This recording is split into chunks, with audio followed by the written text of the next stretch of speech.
Hey friends, so I am in the kitchen today and I am making some sauteed pork chops as well as some cornbread dressing. I'm also going to be making some fried cabbage with some andouille sausage as well as some homemade cranberry sauce. So tonight while I was working, I was like, you know what, I really want some cornbread dressing, and it's not like I can just go to my mom or my mother-in-law's house to go pick up some. So I was like, you know what? I've been craving this. I'm just going to go ahead and make it tonight. So that's what I am doing. And everything can be found on my website at plussizechicago.com. Just look up fried cabbage, look up, pork chops, look up the cornbread dressing, look up cranberry sauce, and you'll be able to find it there. It'll have the full recipe, all the ingredients, and all the things you need to do, as well as some videos that is with each one of those recipes too. So you guys can follow me, and I'll see you guys on the other side.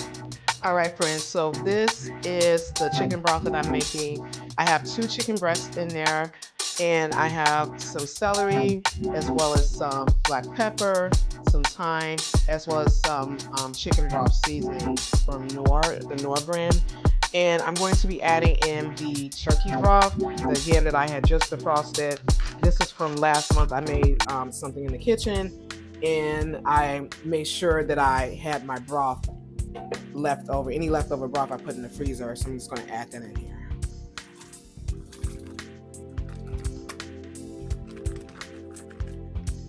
So anytime you have some leftover broth, you can always freeze it and use it for a recipe later. So it still has like all the seasonings in there too. This may be about 6 cups of broth, which should be enough. If not 6, it may be like 8 cups of broth total. This will be enough for the dressing that I'm making. The next thing that we're going to be doing for this dressing is to make the cornbread.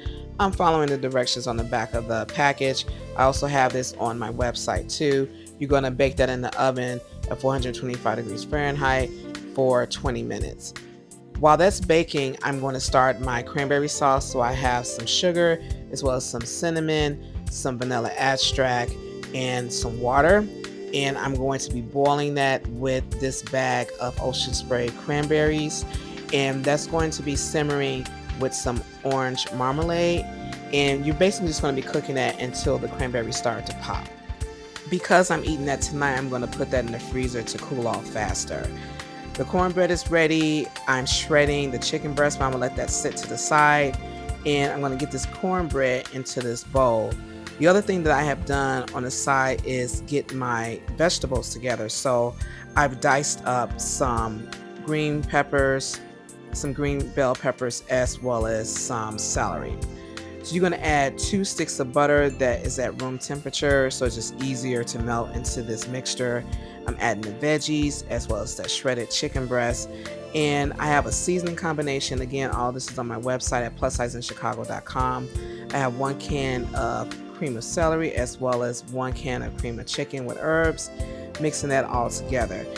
Now I'm looking for a particular consistency while I'm doing this. So I'm going to be pouring in a little bit of that chicken broth at a time. So I'm starting off with 1 cup, and then I'm going to end up adding an additional cup to this so that it gets to the consistency that I want.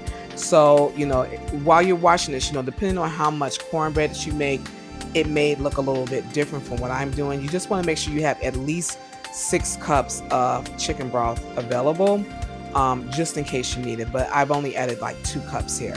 So I've added in 1 teaspoon of salt because I tasted it and I was like, I need a little bit more. I'm pouring this into a casserole dish. You do not need to spray it down because you've added 2 sticks of butter, so no need for that. And I'm just going to bake that in the oven at 375 degrees Fahrenheit for about 1 hour. The next dish that I'm making is the fried cabbage. So I have like 3 andouille sausages that I've cut up, and I've also added some bell pepper to that. I'm just letting that simmer, and I'm gonna take it out the pan, let that sit to the side, and add in this 1 head of cabbage as well as 1/4 cup of water. I'm gonna let that simmer for about 10 minutes. And that's when I'm going to add my seasoning combination. Again, all of this can be found on my website at plussizechicago.com, so you can know exactly how much you should be adding in here. As I mix all that together, I'm going to let that simmer a little bit more, and then that's when I'm just going to add that sausage back into this cabbage, stir it all up. I've also added some minced garlic to this, and I'm going to be adding some crushed red pepper flakes. If you don't like spice, you can totally skip the crushed red pepper flakes too. And that's pretty much it in regards to this cabbage. It's a very simple dish, and it's a really nice side dish that you should have available at least for like 2 days, depending on the size of your family. But yeah, this was it, and it really tasted really good. I hadn't made this in a while. You can also use bacon if you don't have any andouille sausage too. And the last dish that I am making is some sauteed pork chops, and I'm using those two seasonings, which is some smoked paprika as well as some Spanglish asadero. That is the carne asada flavor, and I'm just going to sear this for about 7 minutes on each side until it's done. And these are some pretty thick pork chops, so I think I cooked it for a total of 20 minutes before it was completely done. So yeah, so that was my meat, my nice pork chops, and those were really tasty. All of that is done, and the last thing I had baking in the oven was the dressing. So this is how it looks when it came out, and this was really delicious too. I'm telling y'all, I was fiending for some dressing, so I was so happy that I was finally able to get some dressing on my plate, and this tasted really good, especially with the homemade cranberry sauce, which is now ready, so you all can get to see what that looked like. So I had it in the freezer because I was eating it that night, but if I wasn't eating it tonight, I would just put it in the refrigerator and let that sit for a whole 24 hours. This is how it came out, and it was really delicious. Hey friends, so I hope you all liked what I cooked in the kitchen today. Like I said earlier, I was craving some cornbread dressing, so I was like, you know what, I gotta just get in this kitchen and go ahead and make it. But yeah, so everything can be found on my website at plussizeinchicago.com. That's plussizeinchicago.com. And just search for pork chops, cornbread dressing, cranberry sauce, as well as the fried cabbage, and you will have like the full recipe there. You know, you can add a little bit of this, a little bit of that, you know, based upon what I already have there, and just make it your own.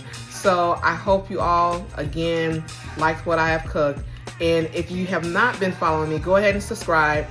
If you know some others that may like what they see, or what you're seeing at least, share it with them. Also, you know, if this is one of your favorite meals, go ahead and leave a comment. Let me know what you all are cooking for this weekend. I'm definitely going to be having some leftovers. May not have any pork chops, but I may go buy some Popeyes and get some chicken to go with the rest of this. But I'll see you guys next time. Have a good day.